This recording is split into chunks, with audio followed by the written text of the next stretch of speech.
Hello, and welcome to another episode of Boundless Body Radio. I'm your host, Casey Ruff, and today we're releasing a bonus episode. When I pay for my podcasting time, I do so every single month, and it's based on however many hours I use in that cycle. And at the end of the cycle, I pay for all of the hours that I use. So you buy them in 1 hour increments. And I noticed as the date was coming up to pay my bill for this last month of podcast episodes, that I was left with as many hours as I used, I can't remember how many, and only 2 minutes, which means I had 58 minutes of podcasting time that was either going to go to waste or I could use it for something. So I just decided that this would be a fun way to release a bonus episode with a previous episode that we've done and recorded a long time ago that fit inside that time frame. And so that's what you're going to hear today. This is an episode called Practicing Low-Carb Health with Amanda Decker. This was episode 161, which was released on September 13th, 2021. It's been a while and this conversation was amazing. Amanda's doing amazing work. So we decided to use up our allocated time for podcasting and give you this bonus episode. So I hope you enjoy. And without further ado, here is that episode with Amanda Decker.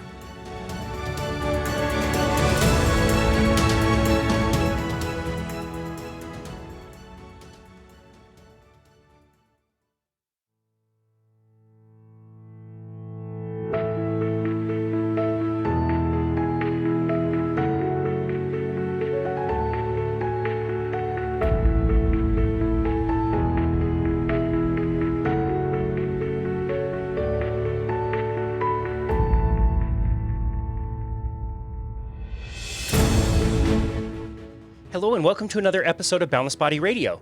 I'm your host, Casey Ruff, and today we have another amazing guest to introduce to you now.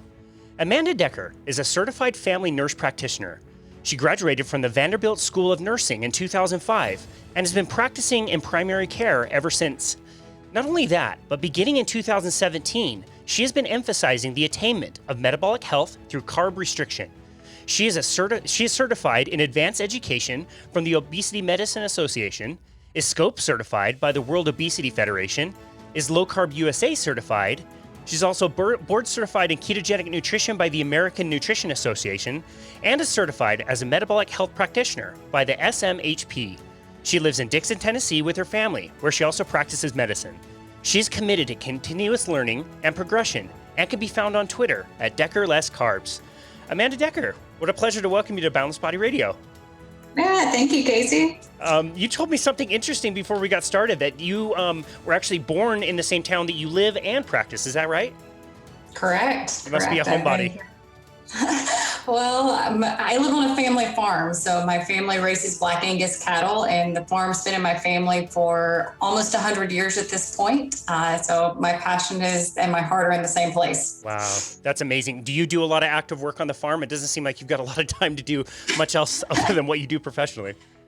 Yeah, most of the work is done by my parents. They do most of the cattle work. I really get involved more if they just need help or if they're on vacation. Like this week, they've been in Florida. So my son and I have been checking cows after work in school and making sure the farm's okay. Wow, that's great. So the cows don't get a vacation? No. Well, we had to reschedule this appointment today so that you could help out during your hospital during COVID outbreak. And so, first of all, just want to say thank you for everything that you do. And then, man, what's the situation like over there? Yeah, so right now in Middle Tennessee, specifically in my area, we are on a uphill spike with our COVID cases. It started probably about 2 weeks ago. We saw a gradual increase, and then Sunday, actually, of this week, we just saw a dramatic spike. And in my practice, we're a multi-specialty practice, but we have a walk-in clinic that most of our acute care patients go to. And we've been doing all of our COVID testing for respiratory type symptoms through them. And those providers just got overwhelmed quickly starting on Monday. So this is Friday, typically my day off. So I went there on my day off to work and working some extra weekends, like I'm working tomorrow as well, just to try to help with the patient overflow. Because man, it's hard. It's hard when you are used to seeing a certain number of patients and all of a sudden your volume triples overnight. Wow. And you're just trying to accommodate the needs of the community while staying sane. So yeah, it's been up and down, but right now we're in one of those uphill spikes we're just trying to hold on tight and keep going day at a time. Wow, that's crazy. I had a family member who was in the hospital recently for a procedure, and he had to be placed on let's see, what was it? It was a trauma ward. And these poor nurses are like getting yelled at by crackheads and meth heads and like trying to go from room to room to help people. And you can tell they're just like tired. They're just tired. What a year it's been for healthcare workers. Yeah, for sure. For sure. Yeah. I know at our practice. So we had it at one time, we had like a mobile testing clinic open to where patients would pull up, call in, and we see all of those patients at the car to try to keep sick people away from just patients who might have like a sprain or strain or something that is not COVID related, trying to, reduce the spread as much as possible. And most of the time, most people are very understanding because they see us running back and forth between the cars, just trying to get to patients. But sometimes you do get those that are just aggravated that they've been there for an hour and just like, I'm sorry, we do the best we can. Yeah. Do the best we can. Has anybody left the field, the industry of healthcare just because they're just so burned out? Oh, yeah. I don't have all of my close friends that I'm with are still in healthcare, still going. But I know here at my organization, we're struggling to find nurses. We've had several nurses that have left. I don't know if it's specifically due to COVID or if it maybe is COVID and they have to be home with their families, but we're having a hard time replacing that staff. There's just not the pool, not getting people in for interviews, not getting people in to accept jobs. And a lot of jobs are moving more to at home, like telenursing, where they can make more money than we can offer as a small practice or a smaller practice. And so, yes, I see people leaving the field, and I'm also seeing us not being able to hire back, which is putting even more strain on us to try to keep up with the demand of people needing to be seen. Wow. So. That's so crazy. Well, again, thank you. We do consider you guys heroes for everything that you've done for us over the years, and especially through this pandemic, which has been so challenging. You mentioned nursing in particular, and this is really fascinating to me. Can you tell us the difference between a nurse and a nurse practitioner? Yeah, for sure. So most people are pretty familiar with a nurse, even though a nurse can wear a million different hats these days and has a lot of broadness in their scope. But most of the time in the hospital, it's the person who's by the bedside delivering most of the patient care, acting on the physician's order, the provider's orders. We also have like home health nurses, school nurses that are providing direct care under order sets of a provider. So a nurse practitioner is a nurse who has then went on and got advanced education. Most of the time it's a master's degree. There's some of us that have doctorates that have a master's in nursing, but we then function as the provider, almost like the physician was functioning originally. So we can write orders, we can carry out orders, we diagnose, we treat, usually under the direct supervision of a physician or in collaboration with a physician. But basically I'm doing everything that my collaborating physician is doing. I am seeing the patients, I am diagnosing the patients, I am prescribing the care, I'm doing the patient education. So it just took the nursing level to the next step of being able to kind of function in both roles. Wow, that's awesome. It kind of seems like almost like a stand between the two, but it sounds like you're doing so much of what a normal physician would be doing. Yes, I would say, most physicians don't necessarily do a lot of their own education unless they've moved into a health coaching role or some other type of role in addition to their physician practice. But in my practice, at least, I'm doing a lot of the education and the provider work at the same time. Gotcha. So you started doing this in 2005. What would a normal day-to-day look like for you? Do you see just a wide variety of different things, or was it kind of like a specialty thing that you would see? Yeah, so that's evolved over time. When I first came out in practice, or I'd say probably the first 12 years of my practice, it was a traditional primary care practice where I would see any of your chronic conditions like diabetes, hypertension, cholesterol issues. And then I would see some sick visits and some things like urinary tract infections. So it's kind of a broad range, but all within the scope of what a general practitioner would do. That part of my practice, I probably see 15 to 20 patients a day, roughly, just kind of in that role. But since I changed over to DMA and started practicing more metabolic health, so I'm about 50-50. I have 50% of my clients are still general practitioner type things. So still your diabetes, hypertension, high cholesterol. And then about 50% of my patients are what I consider more metabolic health and weight management. So those patients I'm working with health coaching, lifestyle modification, checking them back regularly about every 6 weeks. And so I've got about 50% when I'm using a different part of my brain, my health coaching, my cheerleader brain. And then the other side is more what I call chronic care management or disease management. And some of those patients that were my primary care have developed on into weight management and metabolic health patients, and they're getting better. And then some of them are still in the state where, no, just kind of give me a pill and check on me, make sure I'm still doing okay. And, yeah. Wow. Yeah. So yeah, a lot of variety and definitely evolved over time. Yeah, that's great. Before 2017, I'm curious, like back then, what was your favorite part of the job and what was your least favorite or maybe like most frustrating part of the job? I am a people person. I think my most rewarding part of the job was just getting to know families. And that was a cool thing is you would see the parent and the child and the grandparent and the aunts and the uncles and start making all of these connections and just getting to know the family unit and support them in different areas of their disease process. That was my most favorite thing and still is something that I enjoy. I still see a lot of family units. My least favorite thing and what eventually led me to my practice change is I just couldn't make anybody better. I went into healthcare to make people feel better. I had this idea that I was going to cure people or put them on the right path to health. And it just wasn't happening, unless they were coming in for a urinary tract infection, I wasn't making them better. Wow. And it just led me to a point of burnout. And, I kept going through my head of, do I want to change and do a specialty? Do I want to change and get out of healthcare altogether? Where am I at? And it's like, no, I want to still make people better. I want to make them healthier. I want them to see the other side of this and how do I do that? And so that was my least favorite part in 2017, but it kind of propelled me into the direction that I'm going now. Yeah, it's just such a common story from doctors, like really, really wanting to help people, and especially people in your own community that you've been your entire life. It would be so frustrating not to be able to see some of those changes. I'm also curious, like, how was your own health at that time? Were you experiencing any health issues yourself, or are you pretty good?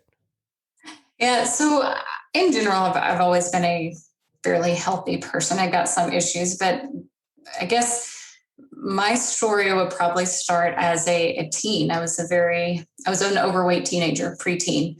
And moving in from teenagehood to early adulthood, I did the typical teenager, you restrict yourself down until you get to the size that you want and you exercise like crazy. And when you're 18 to 20, that works okay. But then as I got older, it was harder to maintain. So I always have had to work really hard to maintain the weight that I wanted to. So I did have also psoriasis. I've had psoriasis since I was 5. Knowing what I know now, I really think that has to do with a lot of the environmental and foods and things like that that I was exposed to before I was born and as a young child. So I guess that was one thing that I worked with. That for me and my health, it was really the psoriasis and having to try to maintain my weight. And up until, so I had my son, and my son is 12. I had him in 2009. And I had been through another period where I had struggled with my weight and was probably back up to my highest after I had him. And it took me about 4 years to lose that weight. So yeah, at that point in my practice at 2017, let's see, 9, 10, 11, 12, at 2017 was when I was looking back and saying, well, what did I do to get healthy? How did I lose that weight? How did I get to this point? And it's like, well, I restricted my sugar and I cut out all grains and starchy things. And I just focused on eating meat and veggies. And it kind of sent me down this rabbit hole of, well, if this works for me, why did it work? And how can I make that happen for everybody else in my practice? So, wow. So how did you come across that? Is that something that you were studying, or did you just kind of logically think through the foods that were in your diet and what you needed to cut out?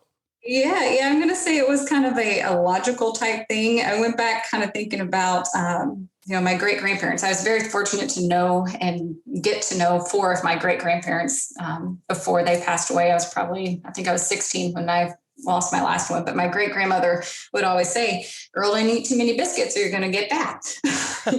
Stay away from those cookies. Here, I'm going to feed you a tea cake, but don't eat too many of them. I mean, they knew if you ate too many of the starchy things that you would put on weight. And so that's kind of, I've thought, well, that worked for her. Why don't I try it for me? I've done the calorie restriction thing. I've eaten very low fat before. Let's just try to remove some of these starchy things and focus on eating real food and stop eating things out of packages. Wow. They were so much more wise than we were. We've lost. Weren't they? And just keeping things simple, just, observation and applying it, that kind of thing. Yeah. But after I lost that weight, it was more the deep dive into trying to get my hands on the science of why does this work? And, listening to some great guys like on the Low-Carb MD podcast and reading Jason Fung's book and several other books and, the art and science of low carbohydrate living, things like that. The deep dive of why it works. And then it made sense to me. What was that like? That must have been just amazing to come to these conclusions on your own intuitively and then discover like this whole world, like almost like underground, like just barely like out of sight that was like so obvious and so there, but not like, what was that like for you? Yeah. So one, it was amazing to have the community support and know that I wasn't alone in my thinking and some crazy wild person just going off the deep end. But more than that, I was frustrated. I was so frustrated that, I'd made my way through Vanderbilt University, a very good, university, well-respected. I'd been practicing for however many years at that time. I've been giving people this advice for so many years, and it was just not right. It just wasn't right. And then, the whole guilt gets in there of, I've been telling my patients, just eat less and move more, that this is all your fault. And why can't you get things straight? And, that typical standard advice that most providers give at some point. And so frustrated that I wasn't given the right education, even though I was at a great place to get education. And frustrated that I felt like I'd let my patients down for so many years. And thankfully, some of them were still my patients and some of them sought me out because they loved me, even though I'd moved around to different practices and I've had chance at redemption with a lot of them. But yeah, I think that was more what it was, just a pure frustration. And then on the flip side of that, happy that I've made it to the other side. And I got a long time to retirement, so I've got a ways to go to help people from here. And So I'm curious, like, this is probably purely speculation, but I'm curious to hear what your hunch is. Why do you think it's not taught in institutions? There is a lot of this information out by now. There is a lot of studies, and these studies, a lot of them are not new. Why do you think it's not more widely accepted in some of these institutions and taught? Yeah. Well, I can tell you from when I was in school in 2004, 2005, whenever it was, I was in nurse practitioner school. I really don't remember having a nutrition course at all. There was little bits and pieces of it, like in our cardiac lecture, we were told to, restrict fat and help people lose weight by counting calories. But that was the extent of my nutrition education. So I think there's just so much illness and sick care that we're having to put into our students that there's not a whole lot of time for healthcare prevention and knowing what keeps you from getting sick in the first place. We're having to teach so much how to help people when they're already sick that we're not learning how to not get there. And so there's kind of this overall misconception that if you're going to get sick no matter what. I think that attitude is kind of there. But how we got there, I think it goes back to a lot of the American guidelines and to the bringing in processed foods and trying to, I'm not a big conspiracy theorist, but I do think that big food companies probably have done more damage to our health than big pharma has, just because of the way it has steered our dietary guidelines. And it continues to be that way. So it's hard to go against the grain when the grain has been said, this is what it is. And if you don't follow it, you're not practicing good medicine. Yeah. Wow. It's just so sad because it's all so preventable. All these chronic diseases really seem like they can be attacked. I think, in my opinion, in some cases reversed and Yeah. at least have better outcomes or never get to that place anyway. They could be like your grandparents. I'm sure they were old and kicking ass, and perfectly healthy for a long time, right? Yeah, my great grandfather lived to 96 and was riding a bike up until 93. I had one of my other great grandfathers. I don't remember exactly how long he lived, but he was in his 90s when he passed away. So they were very active people. And when I look back at them now, the things that strike out to me is, one, they didn't really eat 3 meals a day. They were 2 meals a day type people. They didn't snack. So they routinely had kind of time restricted eating, but that was just how it was. They were physically active because they were all farmers and they didn't have farm equipment. So they moved a lot, and all of their food was created in their own home with whole food products. And I didn't say that they didn't have like pies and cakes and things like that. They did, but it was created in their own home by hand and not having a lot of the things in it that we do when we go pick up a pie at the grocery store. That is so true. I just installed a bike computer for my 91-year-old grandpa who rides That's awesome. every day. He zipped it around the block and came back bragging that he was able to go 15 miles an hour. and That's awesome. It's so awesome. Yeah, it was just so much joy. But it's kind of the same thing. Like, they don't eat a lot of food. I don't think they eat more than 2 meals a day. And it's not maybe like the exact best quality or the very best diet, but they've controlled, they don't have chronic disease. It's amazing. It's so cool. Yeah. Yeah. But you know what's scary, Casey, is right now I have a big group of elderly patients on my primary care side of things. And the elderly patients today are falling more into not that same pattern because they're eating, peanut butter and crackers for breakfast, or a cookie for breakfast, or it's all processed food. I see their protein levels. I mean, they're pushing it if they're getting probably 25 to 30 grams of protein in a day. And I just see sarcopenia or muscle wasting going around. And it's just none of them, or not, I'm not saying none of them cook. I'm just seeing this pattern of where more and more is just give me a package to open and eat it. And I'm seeing their health decline as well. I mean, I think if we want to get back to health, we have to get back to kind of what our elders were doing 40, 50 years ago. Yeah. That's right. And it's interesting too, because those same people have probably been nursing chronic diseases for 40 years before getting there. Yeah. Yeah.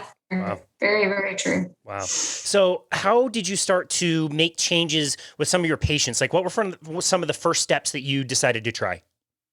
Yeah. So at first I was very cautious because all I had heard up until that point was things like Atkins is bad. And that was the mainstream. If you were doing carb restriction, no matter what kind of carb restriction you were, you got lumped into Atkins and keto, and all that was bad.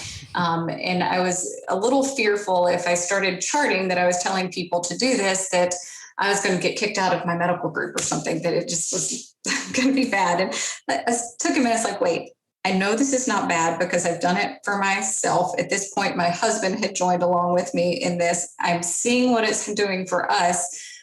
So I have to get it out to my patients. I can't keep doing them a disservice and letting them stay in this pattern of health that they're in. So I started a little bit on the down low. I'd say at the end of that diabetic visit, let's talk about the things that really make your sugar go up. And when you notice, sugar does that, but what else does it? Well, when I eat breads and when I eat potatoes and things of that nature, it goes up. I'm like, well, why don't we try to stop that?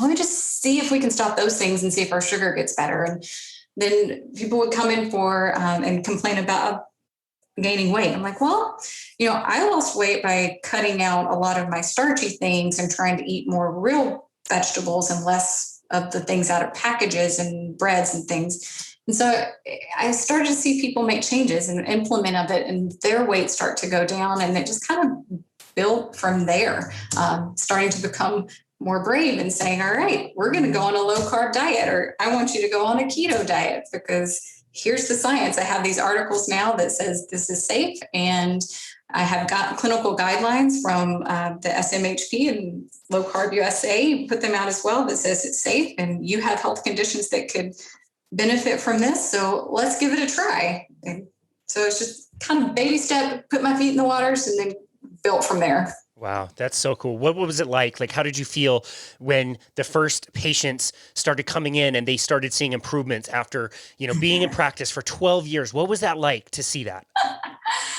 I definitely remember the first time that I actually got to take someone's medicine away, and I was blown away. I was like, no, I've never removed a medicine that I started for a chronic disease, but you obviously need it because your blood sugars are normal. You don't need this anymore. And it was almost like a high. It was a good natural high of, wait, I can really help people get better, and they don't have to live with that disease anymore. To give them the power to say, I have this condition, but it's not me, and it doesn't have to be me in the future, and I can fix that. It reinvigorated my practice and made me want to keep going, and has made me want to continue to grow my practice and take bigger steps and leaps of faith to do that. That's so cool. I'm doing a happy dance over here. Like, it just sounds like so much fun to be able to see these outcomes. I'm curious too, like, was there anybody that you can really remember that didn't take a really good crack at this and didn't see improvements? So you mean that they really went all in, they did everything that I said and didn't see improvements whatsoever? Yeah. Have you ever seen anybody like really try and just like fail? It didn't work. Not completely. No. Now I would have, let's see, how's the best way to answer this? So there are some people who their metabolic health is in such a state that it's going to take more than a minute for them to kind of turn it around and see improvements. So they might have to make the changes and live in those changes for several months before they really kind of start to see it. And part of that is, coaching the patient to not quit, not give up. I have a patient recently who's kind of a good example of this. A gentleman came in because he's already had one leg amputated. He's not diabetic, but he has peripheral vascular disease. One leg amputated. The other leg looked like it needed to be amputated. I mean, the leg looked scary, had a wound on it, multiple wounds on it, oozing red. I couldn't feel pulses in it, but he was sitting here by his orthopedist because he needed a knee replacement in his leg, and he couldn't because he was too obese to have the knee replacement. He hadn't weighed in a long time. He weighed over 400 pounds. I don't remember exactly how much he weighed, but we took waist. I always take waist measurements, neck measurements, things like that when they come in. And he was practicing a juicing diet, more of a vegetarian-based diet at the time. And I was like, well, this is not serving you. Let's change it. And he said, I'll do whatever you tell me to do. I've got to get better. If I don't, I'm going to lose this leg. And I can't walk right now because I can't get my knee replacement, and I need to lose this leg. It was a hot mess basically. And he knew it. And he's like, I'm desperate. I was like, well, go keto. He's like, what? I'm like, yeah, I want you to go keto. We got to get weight off of you. We got to get it off now. So 6 weeks later, he hadn't lost a pound, hadn't lost a single pound. He's like, I'm so frustrated. I don't understand. I'm doing everything that you're telling me, and I sleep better, and my clothes fit better, and my leg looks better. I'm down to 1 wound instead of 4 wounds, and I can now feel pulses in the bottom of your foot. He lost 5.5 inches around his waist, Casey. Wow. How this happened. I don't know why the pounds didn't come off. The 5.5 inches, and he sleeps better, and his clothes fit better, and his leg has shown improvement in just 6 weeks. So to answer that question, is a long roundabout thing, but no, I have not seen anyone who has done everything that I say and had absolutely no improvements. It may not be the improvements that they think they're going to have right off the bat. It may not be the improvements that they are wanting right off the bat, but there are improvements there if they're doing it. Wow, that's so amazing. What a cool story. I mean, if you had a pill that could do, it would improve your life somehow, maybe not as much as you think, maybe more than you could ever consider or imagine, like everybody would take it. It'd be amazing. Yeah. Wow. And for the listener, like if you have not seen a diabetic leg, oh my goodness, you can't unsee that. If you've watched No. Vinnie Tortorich's documentary Fat, Mm. talking to Dr. Gary Fettke, and they show a scene and you can't like cringe away fast enough because it's like happening. And it is some of the gnarliest it's one of the gnarliest scenes I've ever seen in my life. So Yeah. if that alone doesn't scare you into changing some of your habits, yes, so scary. I'm curious to hear it doesn't have to be like a major one, but just the first one that comes ahead. Some of your other favorite stories from people that have really changed their lives. Yeah. So actually, I wrote down a couple before this podcast because I think stories make it so much more real. But I have a lady. She's 74 years old. She has diabetes. She's had diabetes 30, 40 years. Before I was her primary care, but like probably 15, 20 years ago, she had a different primary care, and she had done a low carb diet and had gotten herself off of her insulin, off of all of her treatments that she was on at that time for her diabetes. And her doctor told her at that time, you have to quit this diet or you're going to have a heart attack. You're going to kill yourself. The fear mongering that was there. The woman had just gotten herself off of all of her insulin and all of her diabetes medicine. But because this provider who was not very well educated on this, and I get it 15, 20 years ago, there was even more fear about keto than there is now. So she quit the diet. Guess what? She ended up right back on all of her insulin, all of her other stuff. In that meantime, she also she was in a car accident and had a traumatic brain injury. And so she has some memory loss, some balance issues, and some things related to that. Well, I had been seeing her for a couple of years, and she's like, Amanda, I'm just frustrated. I don't want to be diabetic anymore. I hate taking all this insulin. I hate taking all this medicine. I don't feel good. And I was like, well, why don't you try keto? She goes, well, I did that, and my doctor told me I was going to kill myself. I was like, but you're not.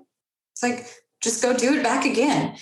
So within a month, she was off her insulin again. She was off 3 of her other meds.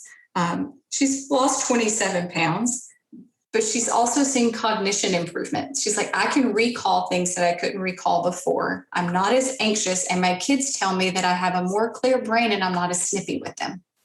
All because she went back on this keto diet. I'm like, man, had she not ever been taken off of it and had this traumatic brain injury, would she have even had all of these issues to deal with? Because, ketones are also a alternate fuel for the brain. And when you go through a traumatic brain injury, that brain injury is using all of that sugar. So you got to feed it with something and feed it with ketones.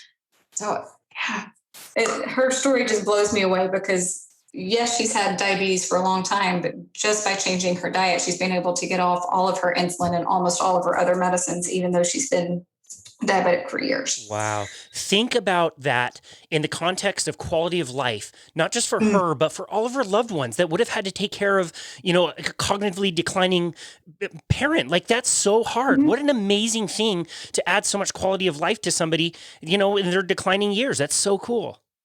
Yeah, exactly. Wow. Exactly. All right. So let's talk about Bruce, because Bruce is right now my poster child. And I don't know if you've seen me on Twitter or not, but I've been posting about Bruce and there's pictures of him. He's given me permissions to share that. So Bruce is 59 years old. He has congestive heart failure and is on a lot of medicines.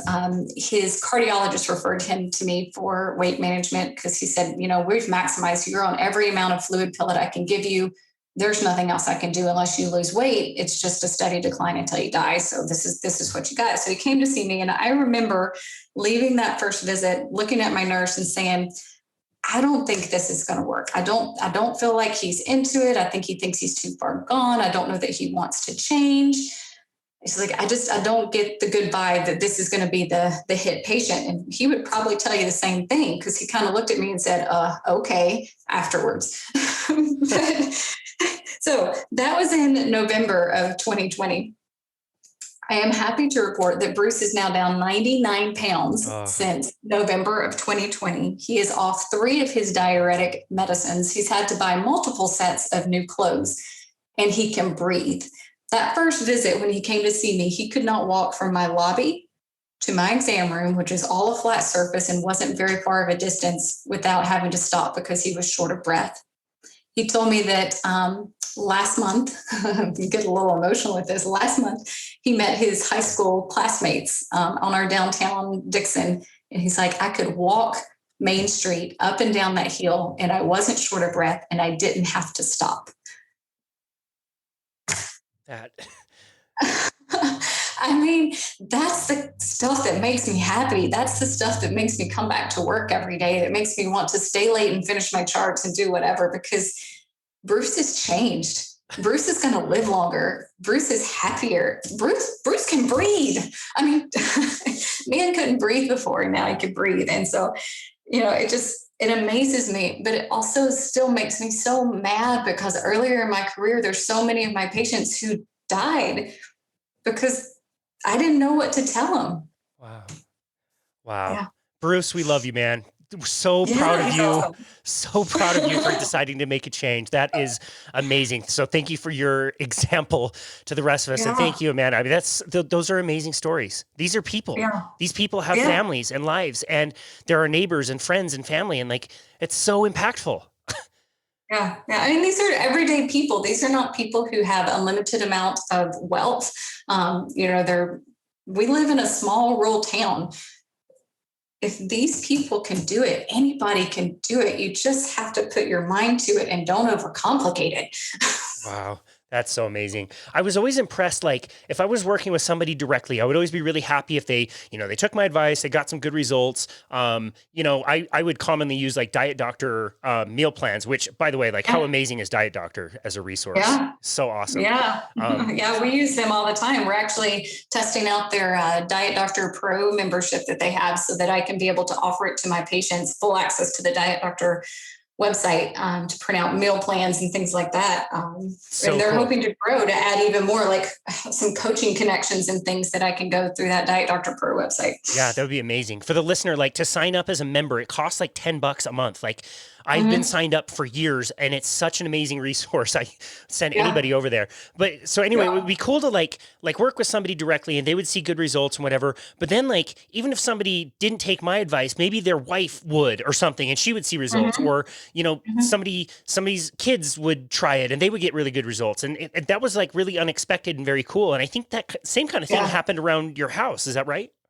Yeah. So, it started with me just trying to get my weight where I wanted it to, manage it where I wanted it to. And then it kind of bled over into my husband. My husband has a family history of diabetes, and his triglycerides and things were a little bit elevated, and was like, we eat pretty healthy, but why don't you try this, what I'm trying to? And when he got on board and it lowered his triglycerides significantly, and the two of us were doing it together, that's when I really could get in my groove and get very consistent. So being as a family unit, a husband and wife, or spouses or partners or whatever, if the household can do it together, it makes it so much easier. But then it was after that, we would go to family functions and be like, well, y'all never eat anything, or what can we feed you, or whatnot. It's like, look, we're doing this for our health. We'll bring our own food if you have to, or if we have to. Don't feel like you have to feed us. But then it went on from there. So my husband's father has diabetes and was on multiple medicines. And it's like, something's got to change. I'm wearing out too soon. I'm getting worse. I'm not getting better. And it's like, all right, well, let me give you some things to read and let me tell you how to eat. And if you try it, I promise you things will get better. So guess what he did? And he lost a significant amount of weight, and his sugars are better controlled than they have ever been. My mother-in-law has had a stroke, and she has because she does the cooking in their home, she started cooking in the similar way that for him, or cooking for him, I should say, and she's eating that food. And so she's seeing some weight loss that happens. Both my parents, my mom had just crossed over the threshold into diabetes. And after a while, she's like, I don't want to be diabetic. I saw my aunts have to inject insulin 4 times a day. I saw my mom pass away of Alzheimer's disease and strokes. And she goes, I don't want to be that person. I want to be here for my family and my grandkids. I was like, all right, Mom, let's go. Let's make these changes. And she did. And she's lost about 30 pounds and is not taking any diabetes or cholesterol medicine at this point, because she changed what she's eating. And same thing with my dad. My dad had a high elevated calcium score, and we've got our fingers crossed that our next one is going to be regressed and not just stopped. But he's lost quite a bit of weight too, about 30 pounds. And my sister struggled with IBS and migraines and said, I would really like to not take medicine. I'm like, okay, well, let's work on these things. Let's try to remove grain. Let's try to control like your carbs and get you a little bit in ketone, get you some ketones going for those migraines. And except for during certain high hormonal points of the month for a female, she doesn't really get as many migraines, and her gut is not bad unless she goes out to eat and has some foods that she doesn't normally cook at home. I'm seeing it happen with my older brother as well. He was having some gut issues and just saying, okay, why don't we try removing some grains and restricting some of these things that are very inflammatory? And he's like, I don't really want to. I really like my pizza. It's like, well, do you really like not hurting? And so he removed them and he doesn't hurt. It's like, why do you have to know what you're talking about, Amanda? Like, I'm sorry. But it started with the change that, I made to work on my health. And it went to my husband and then my in-laws and my parents and my siblings. And I'm hoping it continues to branch out from there, because I tell you, my parents are some of my biggest advocates and have sent me more patients than probably anybody else in Dickson County. They've referred more people to me just because of people can see how they've changed. And they're like, here, go see my daughter. She knows what she's talking about. It's awesome. That's so awesome. That is so awesome. You just named like 20 family members with 80 different conditions. Well, and I mentioned earlier about my psoriasis, that I've had psoriasis since I was 5. And I blame a lot of my health conditions on that. So when COVID hit, I was on an immunosuppressive medicine to get rid of my psoriasis, because I had it in my scalp, in my ears, arms, legs, multiple parts of my body. And so I was on immunosuppressant. I was under pretty good control. I'd have an occasional little flare here and there, but I was already low carb, but I got really serious. And I said, I got to get off this immunosuppressant. I can't let a pandemic break out and maybe on something that compromises my immune system. So I went 100% grain-free. So no more any of the cheap products like the keto breads or keto wraps on occasions or things of that nature that I would include from time to time. 100% grain-free. I went off the meds. And so far, unless I'm extremely stressed, I'm psoriasis-free. During a really high stress point, like when I was creating my new building and had a whole lot going on, I got a little bitty patch on the back of my shoulder, but quickly went away. And if it does flare up, I can go carnivore for a week or 2, and it seems to just really knock it out. That is one of the things that surprised me the most, was the gut issues and especially the skin issues. Mm-hmm. I could not believe that you could clear up skin issues, lots of different skin issues, by just cleaning up the diet. Yeah, for sure. For sure. You see it remove acne is a big one that responds very well to dietary changes. Rosacea, I've seen that improve with the dietary changes as well. Wow, that's so cool. You mentioned carnivore, and you seem very practical and pragmatic about using it as a tool without getting really dogmatic about it. Can you tell us a little bit about the way we should be thinking about a carnivore diet, who might be a good candidate, and how long they may need to be on it?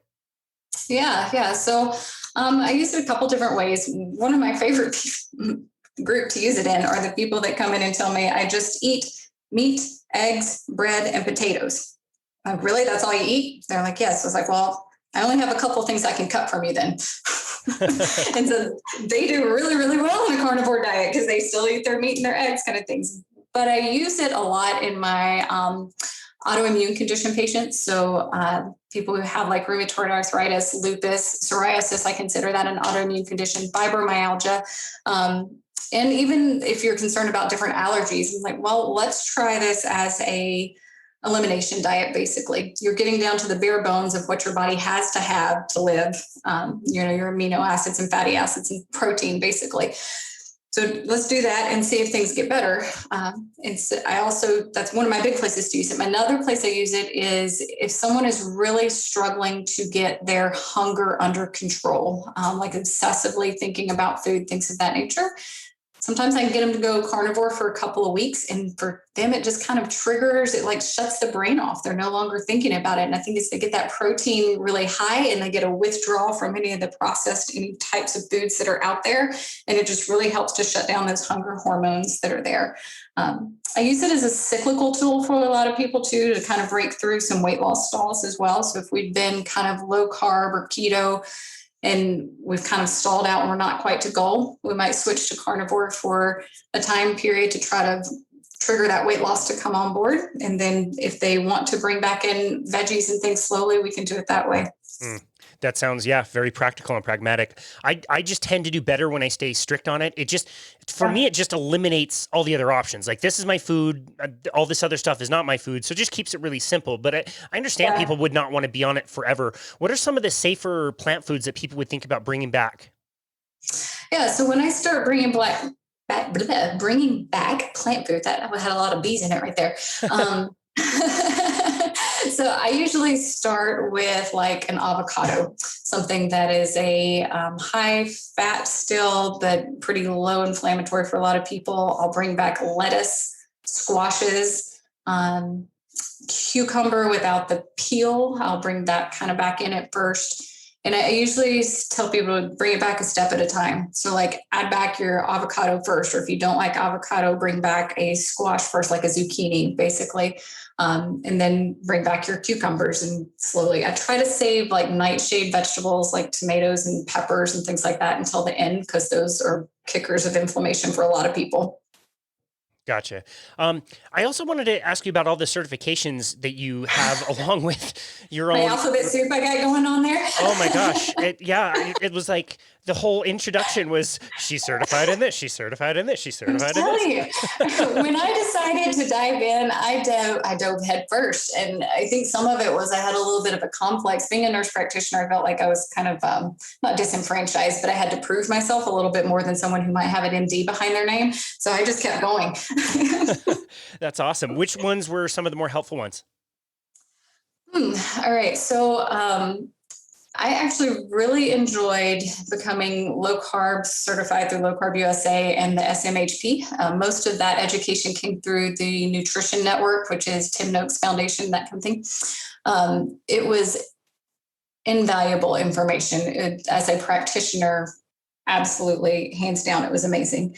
The Advanced Ketogenic Nutrition Specialist forced me to read more literature as far as diving into the science and knowing that every single thing I do has scientific backing, and where to go pull that backing from, be able to show people, point people to research. Now I can't name off the names. I have them in files broken down by like body part or disease, illness, so I can pull them from there because I'm not very good at remembering all that, very many studies at one time.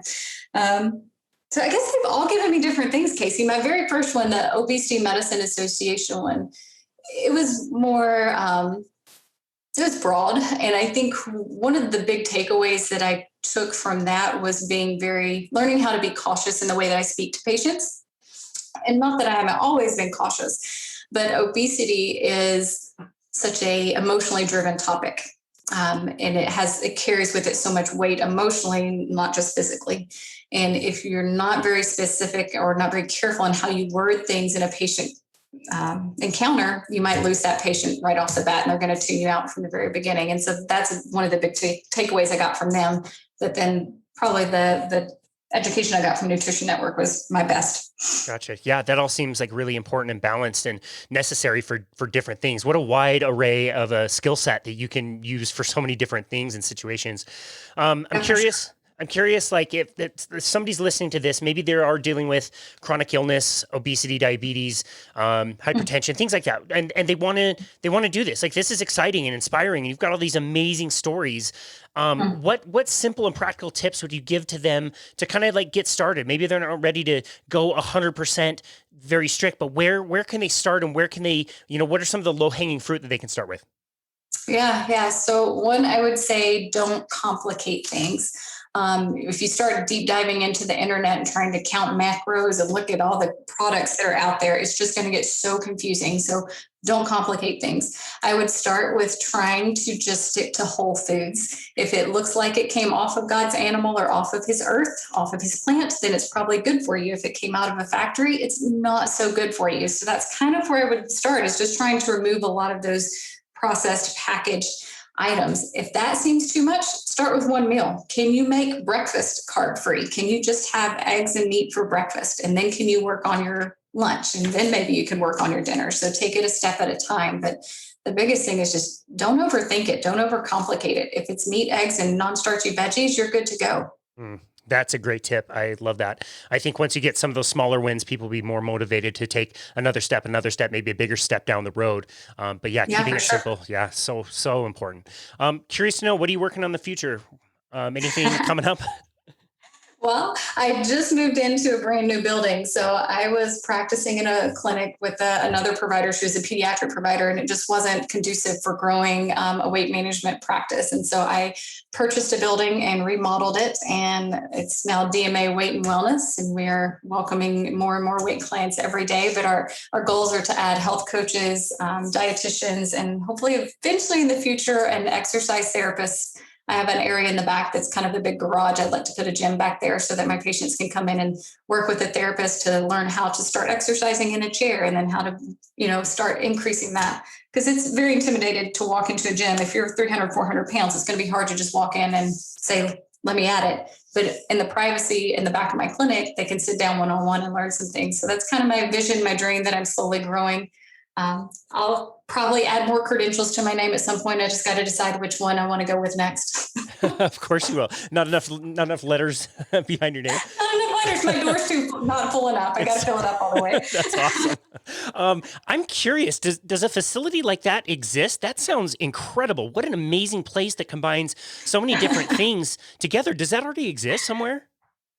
I don't know of one. I don't know of one anywhere. And I mean, I guess some of the bariatric centers have something similar, but they're geared towards surgery. They're not geared towards lifestyle and changing things without steel. Wow.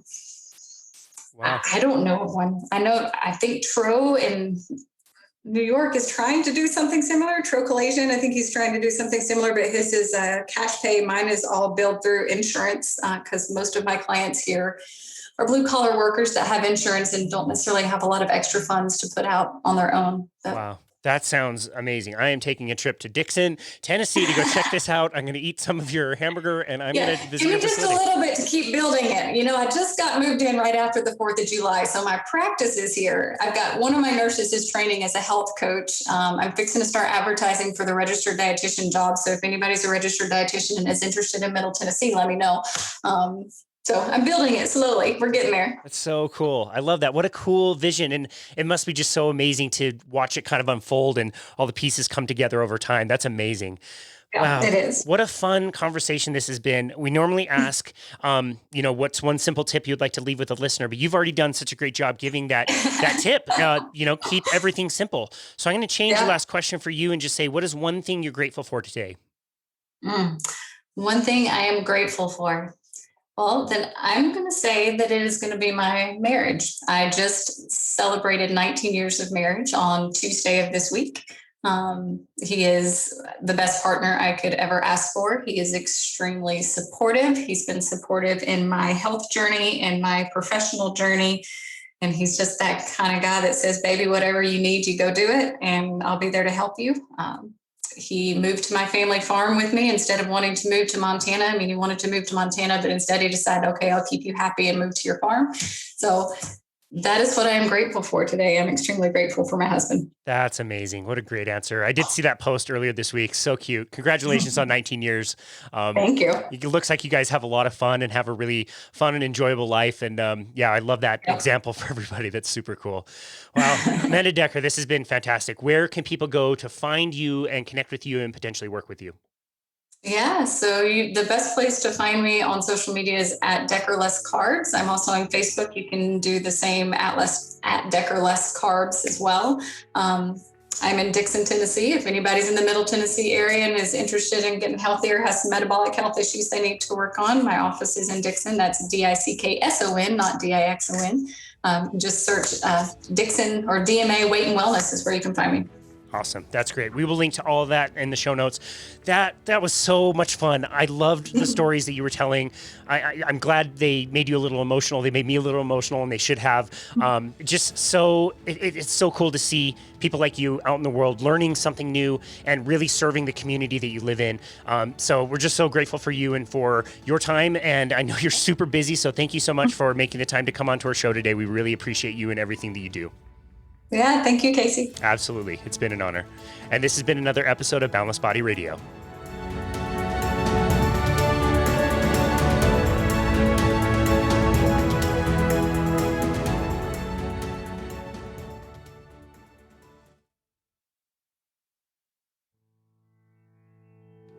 Thank you, as always, so very much for listening to Boundless Body Radio.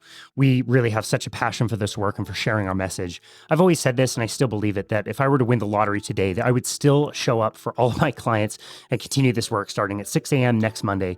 It's just really a joy to be able to work with people and share our message, and to be able to share this message with people all over the world, be able to interview all kinds of different doctors and researchers, or just everyday people to share their stories and literally inspire hundreds of thousands of listeners to our show.